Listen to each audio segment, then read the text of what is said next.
Hi everybody, I'm live. Yes, but tonight I'm not doing Crop with Me Wednesday. We're going to talk about crops a little bit, but I wanted to finish up the trial of Jose Ibar and let you know how that turned out. Hi Jerry.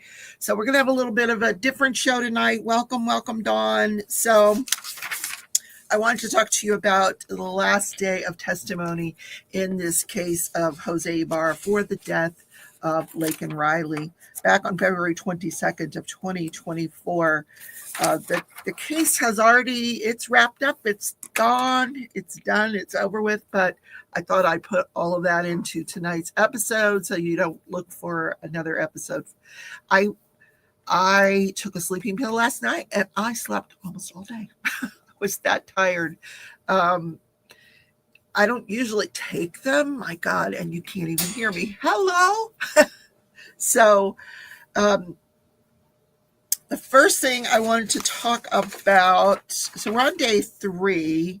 The first thing they did was discuss a motion in limine by the defense, and the defense was trying to keep out a jailhouse phone call between Jose and his wife. And instead of calling his wife to the stand, hi, Mickey. Instead of calling his wife to the stand, they were just going to call the interpreter who listened to the call, and she was going to come into the court and say what it said.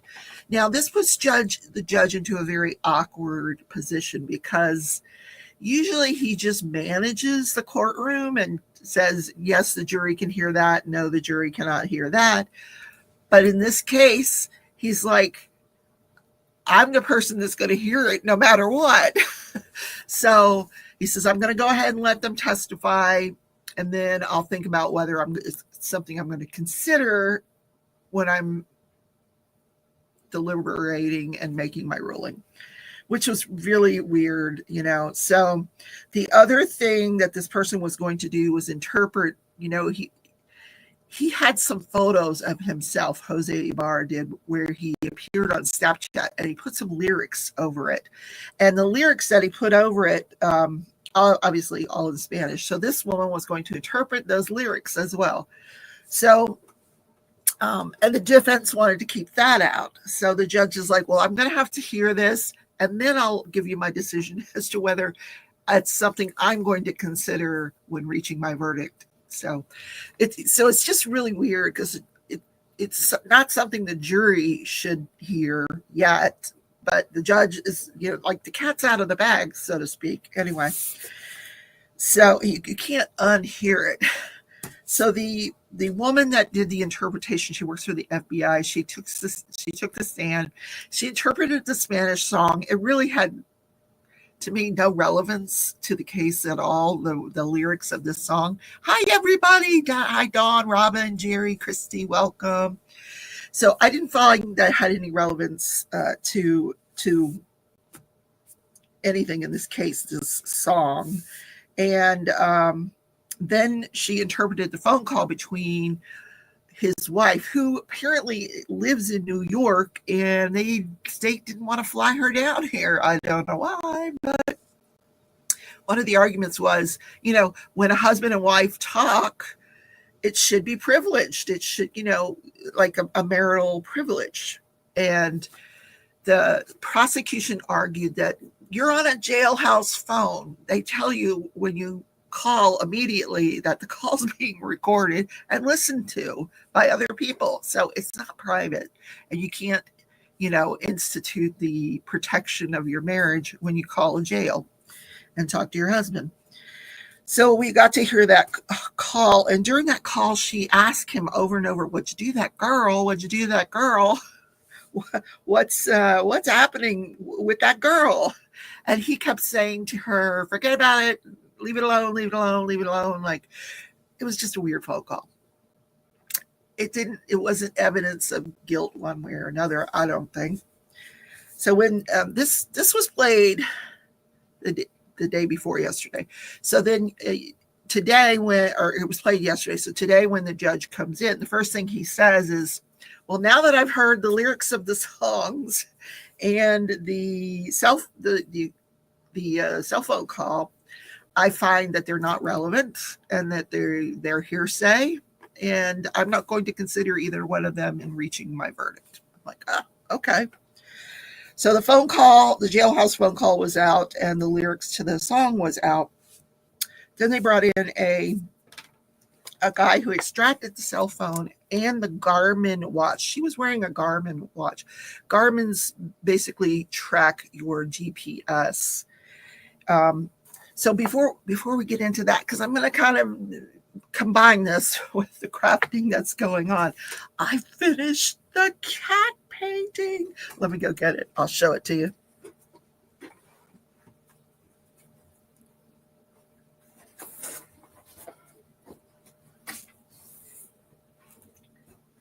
It's done. I'm so glad this is over with. But look how pretty it turned out. Oh my God, is that not beautiful? I really, really liked it. I think this was a great choice for the event. And the artist, I have been in touch with the artist, so I'm going to make sure that I take a picture of it and send it to the artist so that she can see what I've done with her work. All right, we're going to put that over there. And then, of course, some other little things that I'm working on that we'll talk about here in a few minutes. Thank you, Jerry. I know, Robin, didn't it turn out gorgeous? I used the fairy dust, the black fairy dust, and I was afraid it would be a little overwhelming, but there's so much blue in there that it's I think it was just the right amount. So I'm happy with it. Okay, so let's go back to the case. This next testimony is kind of heart-wrenching, really, because now we're going to figure out when she exactly died. He extracts this Garmin watch that Laken was wearing when she went on her run that morning. And she started the run at 9:03 and 42 seconds. She starts her run. And this is just after she's gotten off of a phone call with her mother. She had called her mom. As soon as she hangs up from her mom, then she goes on this run.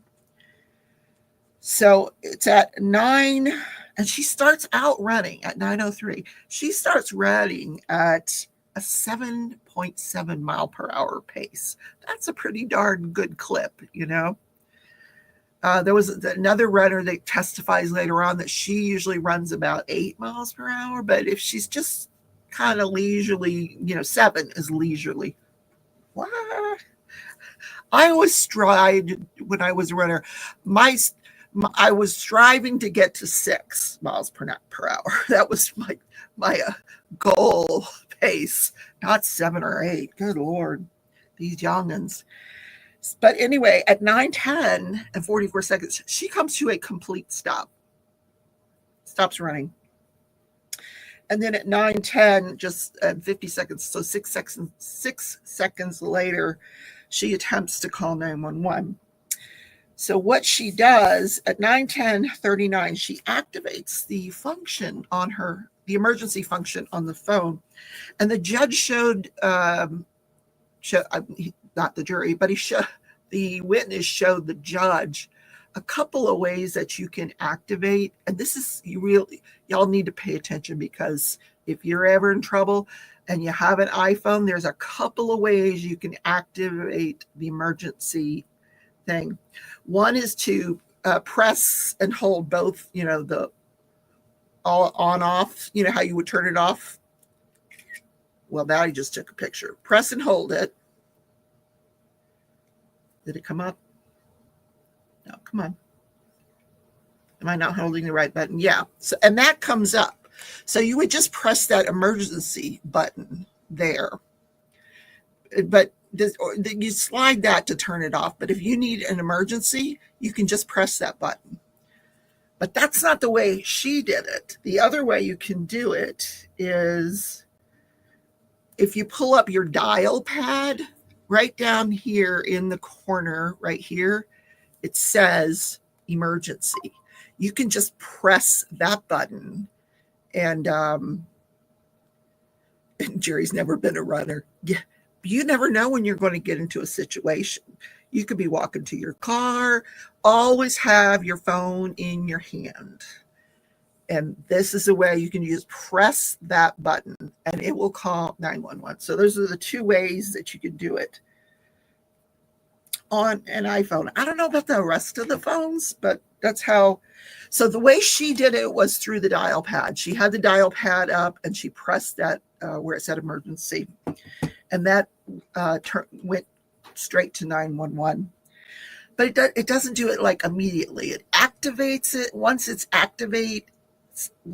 activated, it takes it a few seconds to like recognize that, it has to wake up, and then it sends a signal over to 911.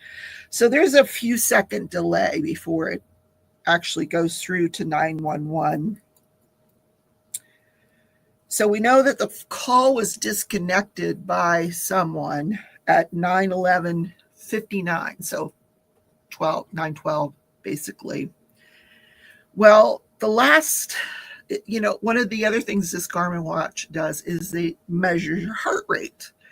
At 9:03, when she starts her run, she's got a heart rate of 156. She keeps running, and heart rate's there. Her heart rate goes down to 0 at 9:28. 9:28. And then comes back at 12:37. And I'm like, comes back? She's dead. How did it come back? So now I'm thinking, oh, he must have stole the Garmin watch and put it on, or, it came back when they started doing CPR. It started picking up a heart rate on her. Oh, that's why the heart rate came back.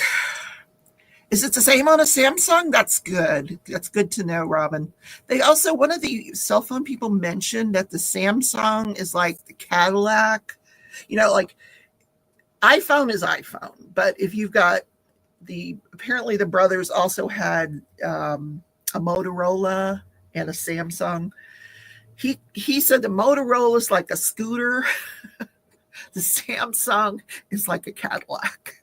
So it's a much, much better phone than most of the other options. If you're not going to go get an iPhone, get a Samsung. So you can save your own life, right? So then the next person on the stand was the witness who had the peeping Tom complaint. Now, to get to this apartment where this woman lived, he would have just had to have walked out of his apartment building, which was D, go over by that dumpster. There was a cut through to another road where people would jog along that road, where there was a bus stop. And then right near that bus stop was another set of apartments, which was student housing for people that were going. It was graduate student housing. So it was more set up like apartments. So he had gone over there. He had cut through. He had gone over there. She gets in the shower and she starts to hear someone rattling her door. So she gets out and she sees her door rattling. She shouts at whoever it is and they run off. They run around the side of her building and then she sees him looking in the window. She could see that he had on a hat. He was looking through the living room window. He was wearing dark clothing. Yeah, really interesting on that one.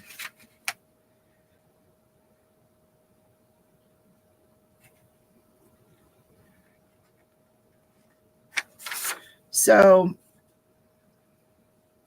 try to get to the interesting stuff.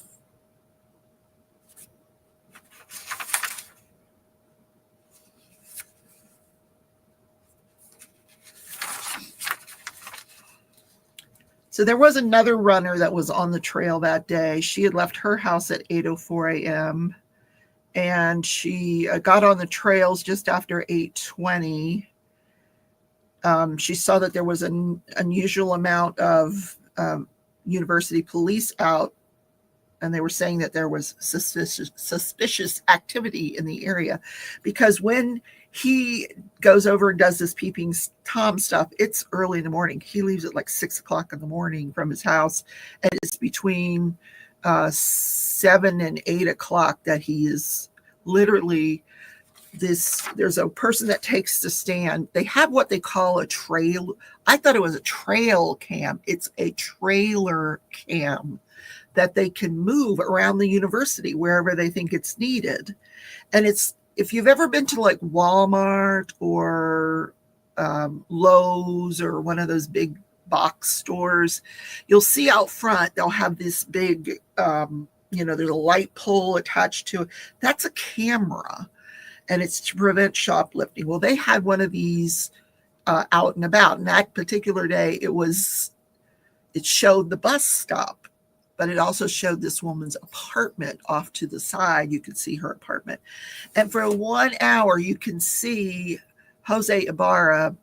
He'd be standing at the bus stop, and then he'll walk around the back of the bus stop through a bunch of brush very slowly. And then he walks like the long ways around to this woman's apartment. And hers was the last apartment building. And then he looks at her front door, and he opens the screen of the front door, and then he closes it. And then he walks around towards the back of the building where you can see through the windows. And then he ends up back at the bus stop. And he does this. He goes around like 6 times, opens her screen and door 3 times before we see the event where she's shouting at him. And then he ducks down, closes the door, and runs around the back again where the windows are. So we know that, okay, they got him on the peeping Tom thing. But then when he leaves there, he takes the path that leads from her house and heads over to the trail where the runners are. And that was at 8.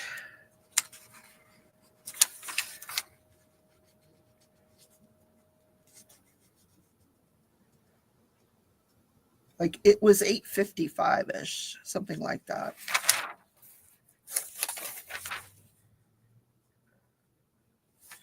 Yeah. I mean, but timing wise, it just matches up to right before she takes her run. So then they have another trailer cam footage where you see him walking in that direction on this trail, and he's walking, and then the trail kind of takes a sharp left turn. You see him take that sharp left turn, and he disappears. So a few minutes go by, and then you see Laken running on that trail. And she does the same thing. She makes that sharp left turn, and then you don't see her. And then it's right after that she's attacked. So about 40 minutes later, way down the trail, you can see like a dark figure crossing the street. So obviously she was killed during that period of time.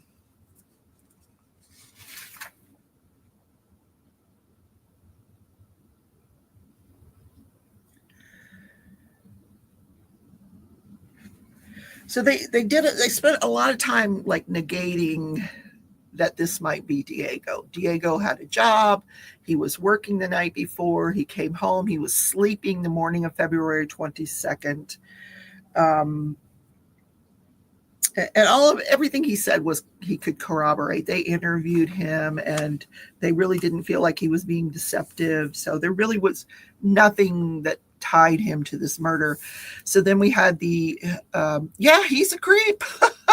No doubt about it. Hi, TME, Sarah, BMW. If I miss saying hi to you, I apologize. I'm doing the show a little different tonight. I want to wrap this case up, and because it's in a podcast format, I don't want people that go back and watch my trials. A lot of people like to rewatch the trials. I want to make sure they have an ending to this one. But we're going to talk about the evidence, the trace evidence. So they found trace evidence on the black gloves and the jacket that were picked up at the dumpster. Let me first, before I get there, I wanted to show you some of that footage of this guy, if I can find it. Let me see. Okay, I have it. Let me see if I can pull it up for you.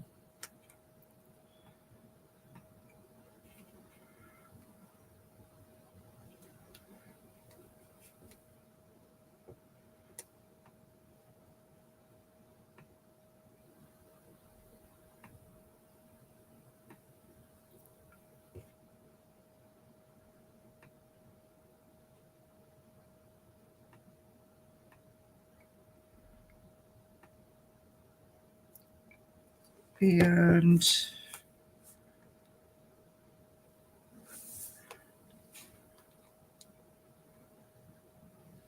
I've got the timestamp on it. So let's go to that.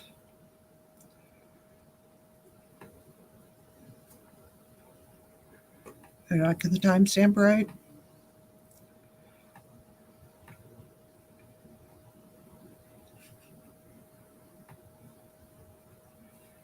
Oh, I think this is the wrong footage.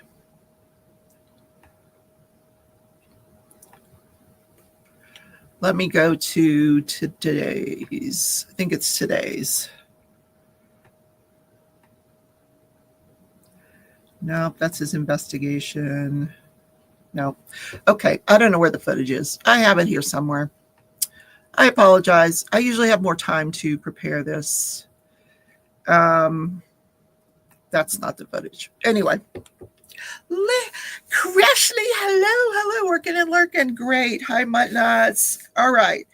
So I did have footage at him showing him at that bus stop, going back and forth to that place where he's doing the peeping Tom thing. I have the footage of Laken running. That's annoying. Where is it? Let me find it for you. So it had to be.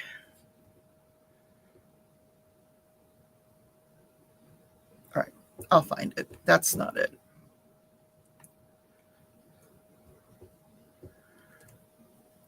This should only take a second.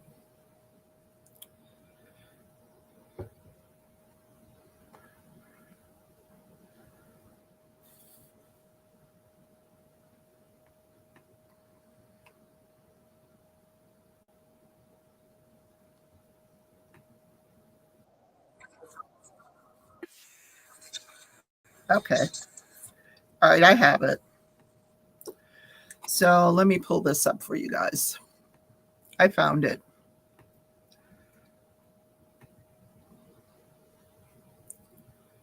If I can get to the right one, this is the right one. All right.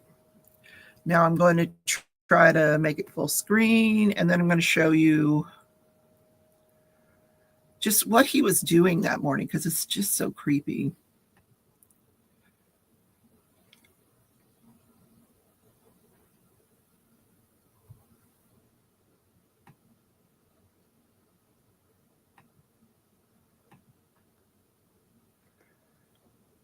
Meaning, what time frame? Let's start with what time frame does it cover?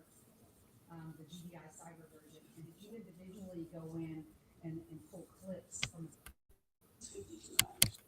and click apartment. All right, here. The way that she's shaking her head, you're gonna have to say that one more time into the microphone. Just say it again. The road on the right is Millage Avenue Extension. The road on the left is Rogers Road, and they come together at the bus stop. In this frame, you see a pathway to the Celia at Azul apartment complex. I do. Where is the pathway? Is that where the individual is coming out of at this point that we see in the frame? Yes. And is there another pathway to that apartment complex? There is. Can you show us that one as Yeah, well? she's pointing out the pathways that he could have come from his apartment building through that road. Walking down Rogers Road, where would you end up? At the very end? Yes. It makes a turn to the right, and it goes down to Millage Avenue. And is there a bigger road that is near here? Like, where's 10? Loop 10 is back here. Okay, thank you.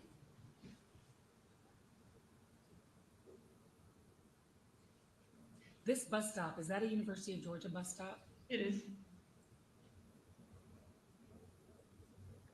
Now, the people sitting where the jury usually is, that's all media, because that's where he let them sit. There's no jury for this one, so I know that's a little confusing. So there he is. They've enhanced it so you can see exactly what he is doing. And he's in the little box in the back, but they pulled it out so you can see really what he's doing in the big box. But he's back behind the bus stop at this point.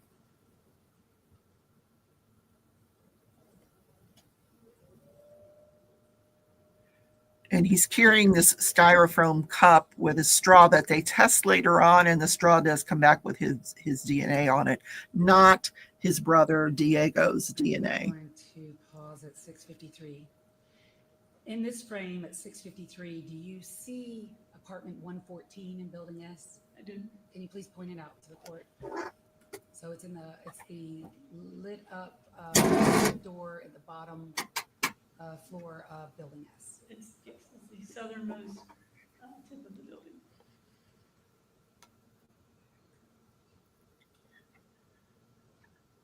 So now this is the Peeping Tom incident that occurs about an hour before he murders Laken Riley.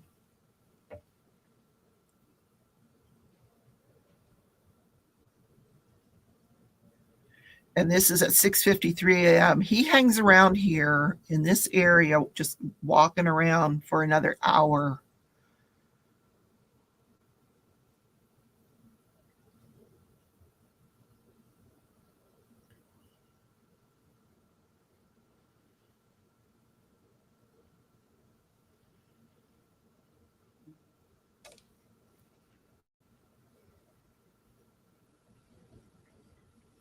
So I'm going to fast forward it so you can see where he's rattling her door.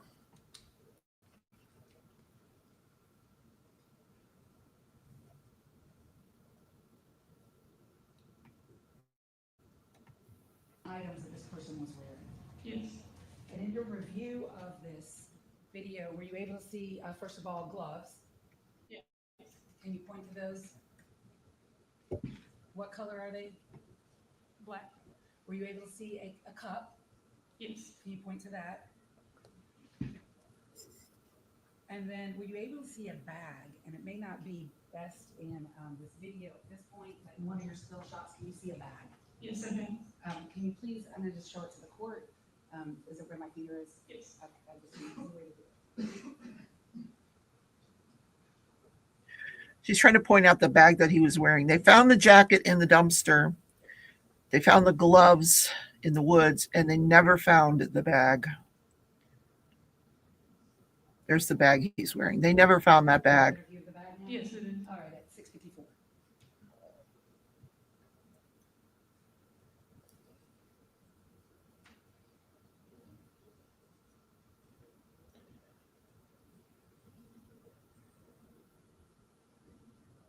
And this is what he just keeps repeating, going back behind the woods over to that same apartment.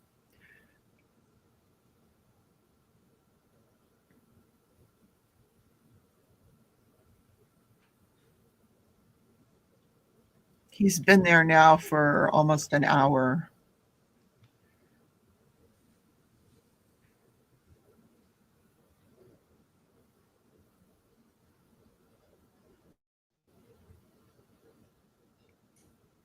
This woman doesn't know how lucky she was that she scared him off.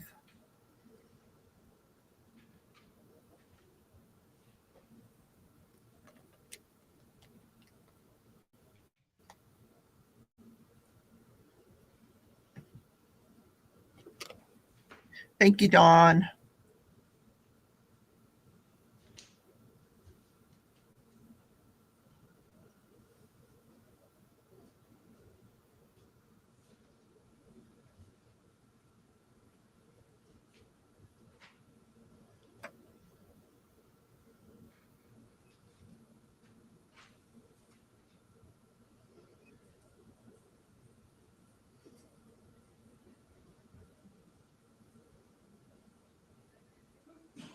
At 6:58, what door did that individual just walk by? 114.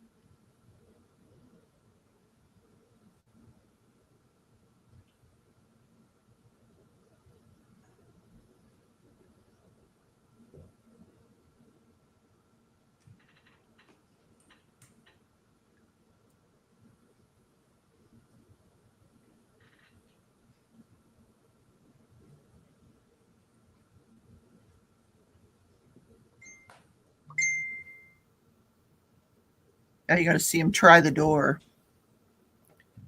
We see him at 7:01. We see him walking up to 114, and he's standing in front of the door. Now he's opening this outer screen door of the apartment.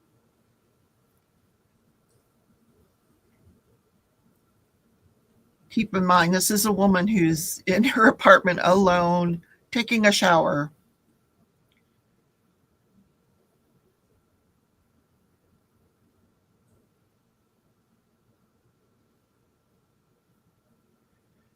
So then he walks Now he walks around behind the the building. side of the building. And then he does it another time. Let me see if I can speed that up to where he finally walks away.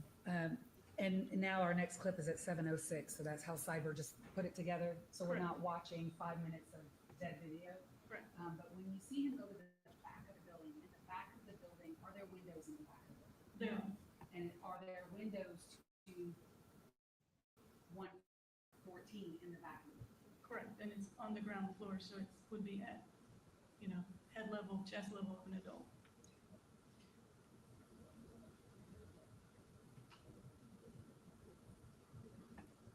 I'm going to fast forward it here.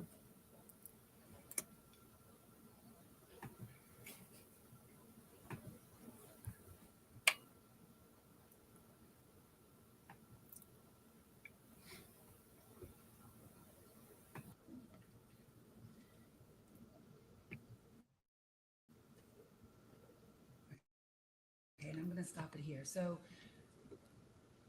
in this time period from 6:52 to 7:50.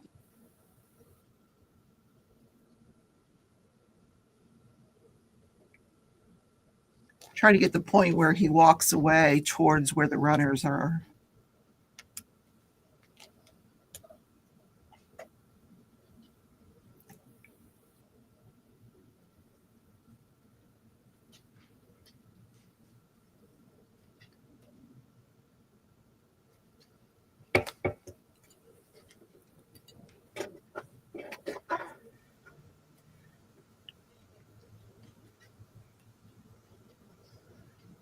What do we see here at 7:54? 7:54, he had, from that 51, he had gone back behind the building and come back to the front of the This is where building. she hears him rattling the door. And can you see him open the door here Yes, at 7:54? yes. And what does he do right there at 7:54? That's when she shouted at him and he ran.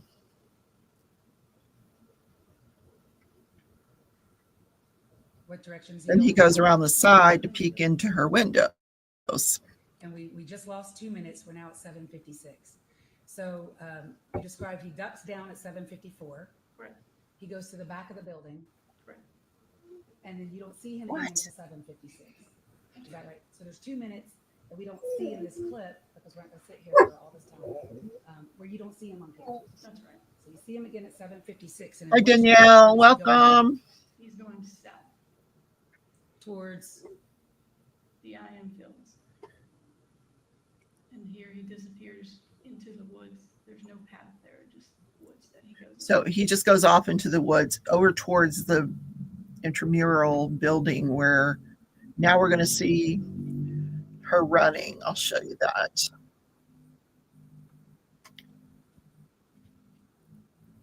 Let me find that for you.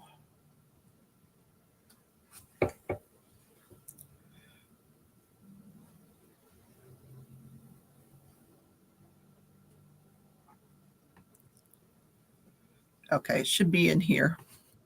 Now you can see Laken. This is a trailer that they had further up the trail. You'll see Laken running.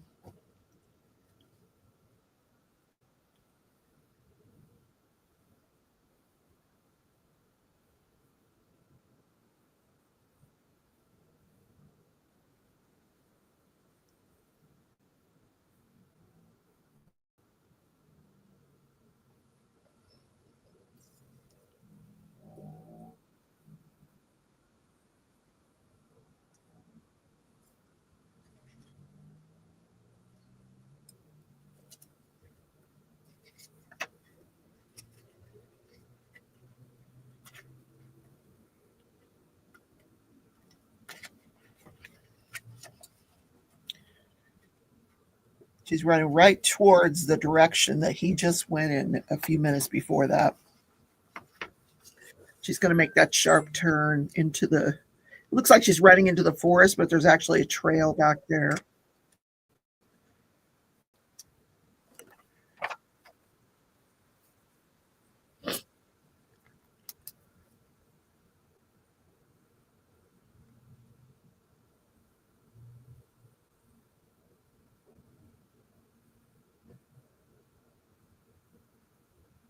There's that same bus stop up front. She's running exact direction to where he just went in 5 minutes before that.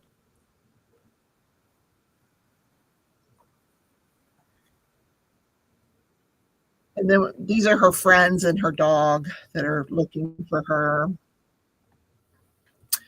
So it's just a few minutes after you see that footage that he approaches her and they start struggling. It's pretty sad. You weren't, oh, what was not on the screen? Was it not on the screen, her running? Oh, I can back it up. Why wasn't it on the screen? That's weird. All right, let me show you. Okay, I wasn't sharing it. Let me share it. That's weird. I will show it to you again because it's very interesting.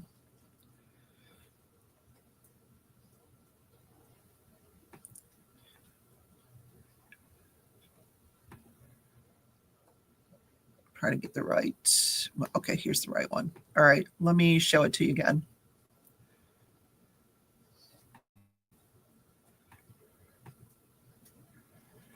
All right. This is where he's at the door. Did you guys see that part? All right, that's when he's at the door, the peeping Tom. Only her running. That's the part you didn't get to see. Okay, let me show that part to you.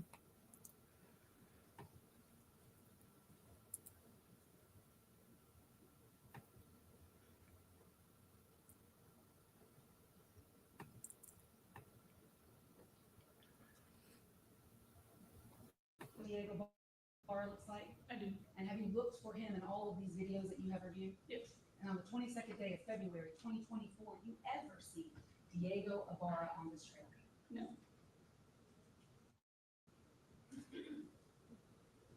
Now I want to move on to the other clips, and then we're going to go back to your last clip that you made. Okay.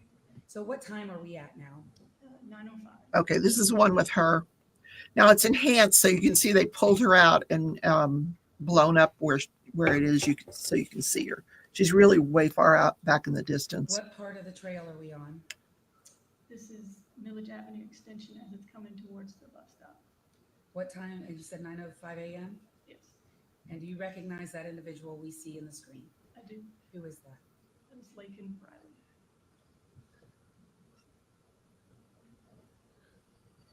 Do you see if anything she has in her left hand? She is holding her phone in her left hand.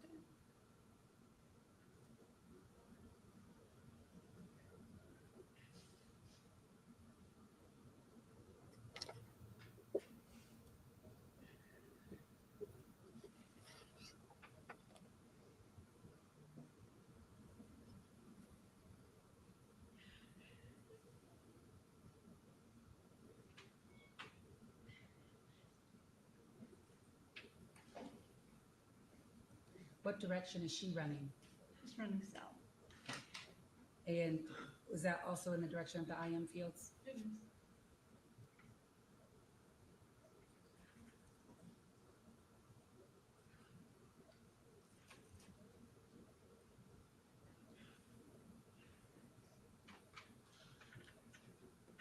She now went east towards the IM fields in the road tracks. At 9:06 and 49 seconds? Yes. So And now we are at a different time period. What time? at that time frame, 9:06:44. I mean, keep in mind that her garment shows that she comes to a complete stop at 9:10. So like within a couple of minutes of her taking that going off to that other trail that goes through around the intramural area, he attacks her. That's like those are her last moments that you just saw before she's struggling with this nut bag. So she did ask the question, did you see Diego on any footage? No, because he's trying to blame his brother Diego because their DNA is very similar. But no, without a doubt. What I learned from the DNA analyst is that, yes, you can have the same DNA as an identical twin, and your familial DNA will be very, very similar unless there's a mutation. And apparently Diego, his DNA had a mutation of some kind. So they were absolutely able to tell between one and the other.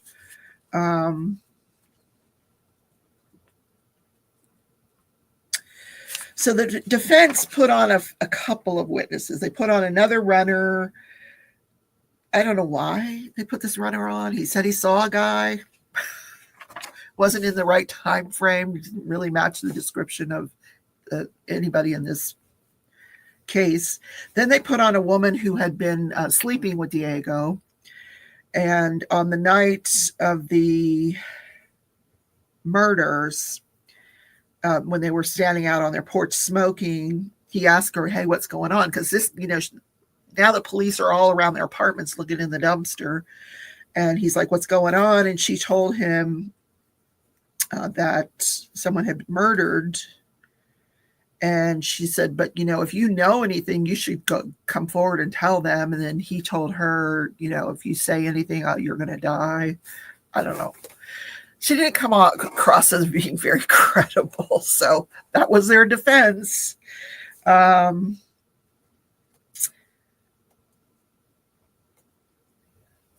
I'm looking to see if there was anything else. So I do want to show you how all this ended. I will tell you that going back to the DNA, the jacket and the gloves that were found in the dumpster, there were 29 hairs on that jacket, and they were all matched Laken's. That was all Laken's hair. Laken's DNA was on the gloves, as well as Jose's. Jose's DNA was on the glove and jackets.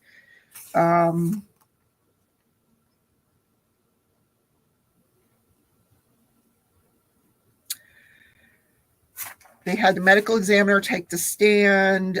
She said she died from blunt force trauma to the head and asphyxia. She doesn't know what kind of asphyxia, but she apparently, so at some point he must have had his hands around her throat, but he apparently beat her head with a rock. From her fingernails that were taken during her autopsy, Jose's DNA was underneath those fingernails, and vice versa. Her DNA was under his fingernails. They had quite the struggle, these two. But let me show you how this trial ended today. We're going to go there and get the verdict. Hold on.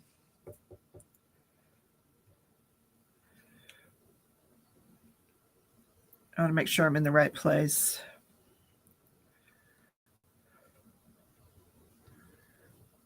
Oh, wait a minute. Hold on.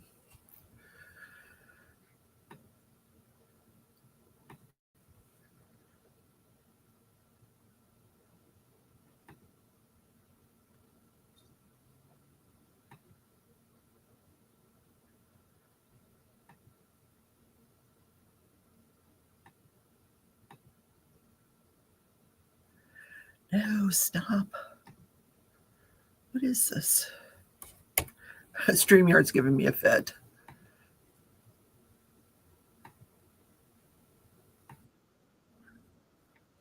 Okay, that's where he announces.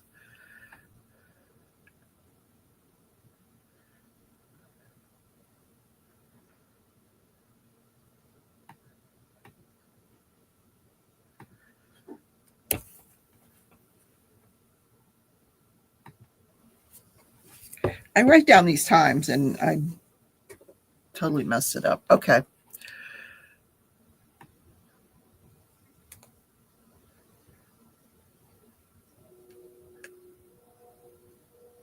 I will find it for you.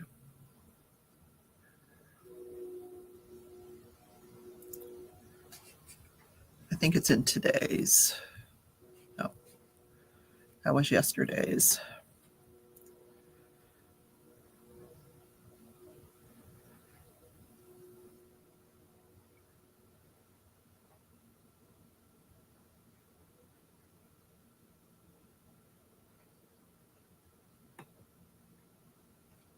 Okay, I believe this is where he gives the verdict. Hi, Kevin's wife, Erica. How you doing? Okay.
Taking a while to get himself in order here.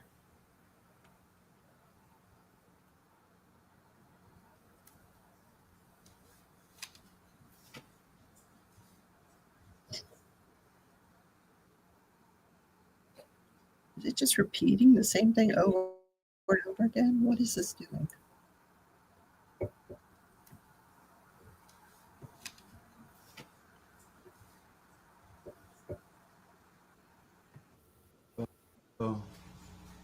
I'm required to set aside my emotions. That's the same thing that we tell jurors in what, and we're giving them their job. I would,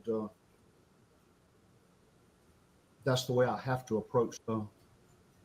I'm required to set aside my emotions. That's the same thing that we tell jurors in what, and we're giving them their job. I would,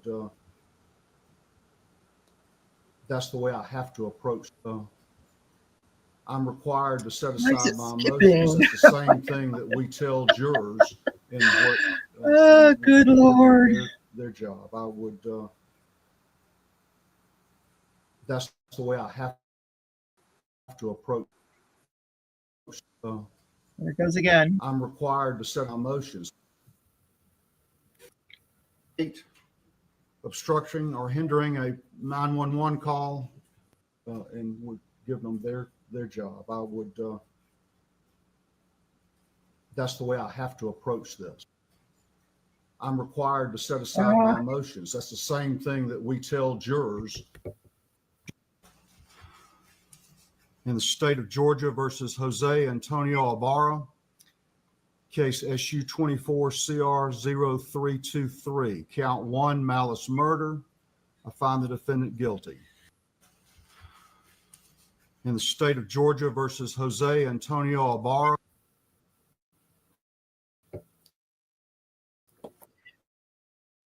Recess till 12:30.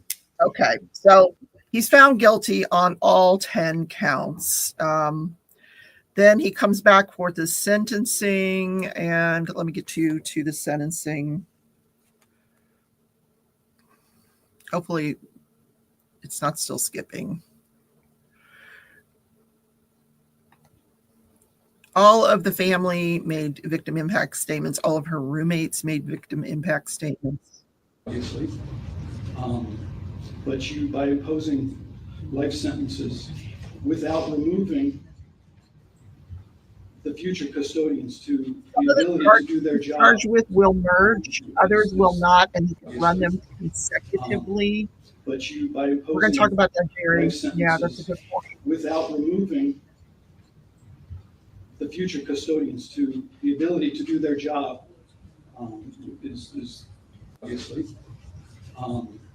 But you, by imposing life sentences without removing the future custodians to the ability to do their job, is obviously. But you, by imposing life sentences without removing Let me see if I the get rid future of custodians to the ability to do their job, is obviously. But you, by imposing life sentences without removing the future custodians to the ability to do their best with, there is an immigration hold that were he ever in the future to be released, it would only to be deported.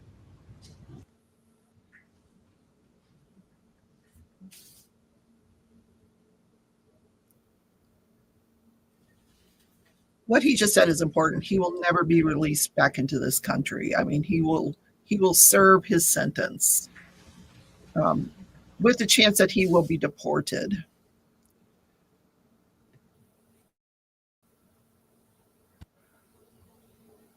I don't know if we're going to be able to hear this. Realize that you do make it, but you don't know how you did it.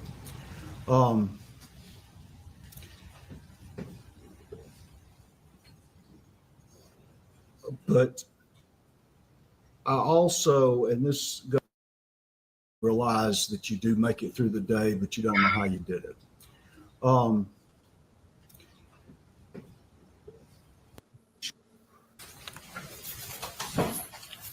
right. We got count one. There we go. Malice murder. I sentence you to life without the possibility of parole. Count two will be vacated as a. All right. He got life without the possibility of parole. So he can spend some time appealing that if he would like to. However, I will tell you that once Donald Trump takes office, he's planning on taking all of these people that are behind bars that entered this country illegally and deporting them, which for some people is a death sentence. So I'm sorry for the weirdness of the video. I do apologize, but you're right. Reship him off. Like,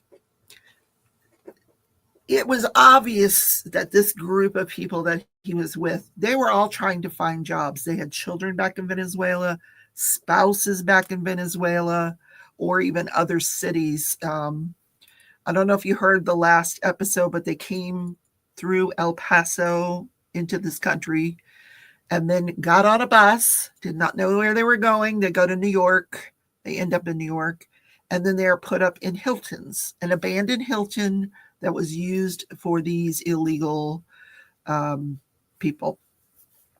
But with the intention of getting them processed and finding out if they could safely be in this country. But instead, they went and got green cards, fake green cards, and went to dispersed all over the country. We don't even know where most of these people are.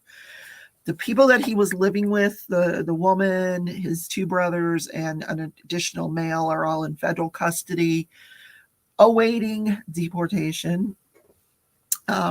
He will never get out if he's ever released for whatever reason.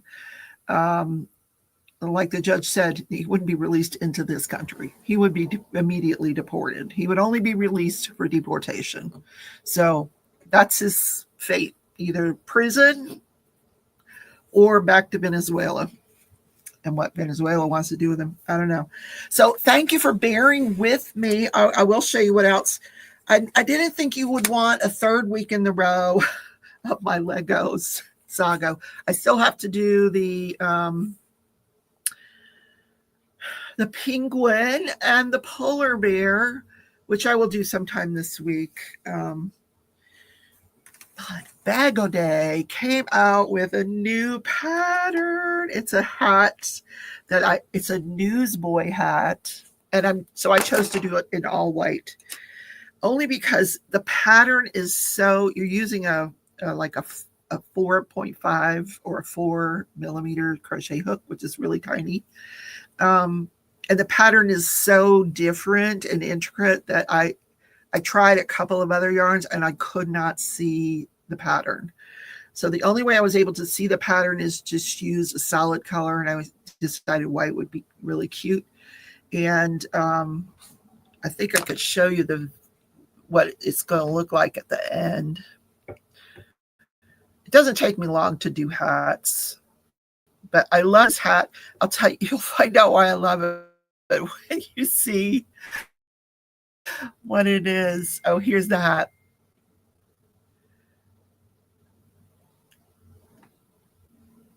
Let me go to the beginning so she can show you. No, no. We're going to go to the beginning. Stop. No, thanks.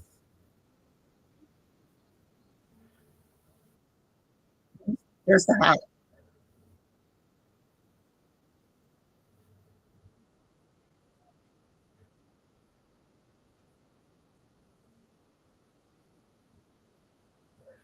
Anyway, she's so good if you want to learn how to crochet. So I decided to do it in white. I thought it looked very much like Taylor Swift's type of hat. Like, I've seen Taylor Swift in a hat very, very similar to that. So I've got the white part down. You didn't see it? Okay, I'll show it to you again. I thought you. Oh, I know what happened. Okay. This is easy to fix. All right. You didn't see the hats.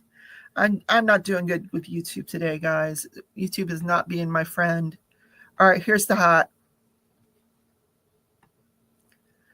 So I think it looks like a Taylor Swift hat. I do. So I've started it in white. And yeah, I just think, I was watching this her Fortnite album. She actually did like a sit down where she talks about each song, and she has a hat very similar to that on when she's doing your interview about her songs. So I'm making it in white. It does look like hers. See, you guys, I was right. So then the next time of painting I'm going to be working on is those two gnomes that I kitted up last week, I think. I kitted it up last week. It's round, I'll suffer through the rounds. It's okay. You don't want to keep staring at this hat, do you? All right, guys. So if I don't know what I'm going to cover tomorrow. Today's been a very, very busy day. I apologize that it wasn't all crafting stuff, but when I put my podcasts together, a lot of people who become new members to the channel, they will go back and watch some of the older trials. And because this one went so quickly, I thought, well, let me just tie it up in a bow, and that way they're not missing the ending by me doing this as a live podcast. So that's why I did it this way. But yeah, I finished this. I don't know if you guys saw, I showed it at the beginning. She's done. Isn't she pretty? Yeah, this was a fun one. I loved the colors in this one. I love bright colors. The oranges and the yellows and the bling. Where did you see that sit down? Where did you see that sit down? Where did I? Oh, if you go to Disney Plus, they have just put Taylor Swift folklore. And what she did was back in 2020, because she wrote all those songs on the Folklore and the Evermore album when she was staying at her cabin in upstate New York. We were all confined to our homes, and they actually built a music studio for her in that cabin. But once she got it all done, she invited the two writers and some of the musicians to the cabin, and then they just sat there and sang all the songs that are on the album, and it's beautiful.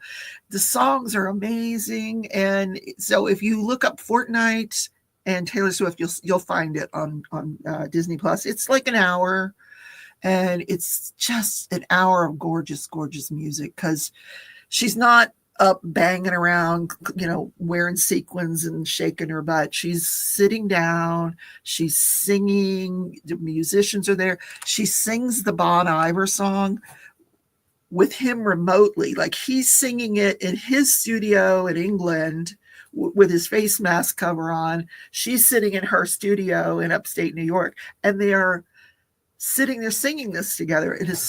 It's chilling. It's really chilling. Bye, Dawn. All right. Yes, it's 8:00. I know you guys got to run over to see if you're going to win something from Jen and Rhonda. All right. Bye, everybody. Have a great evening, and I hope to see you in the next video. Don't forget to give me a thumbs up on the way out if you enjoyed the content tonight, and I'll see you later. Bye.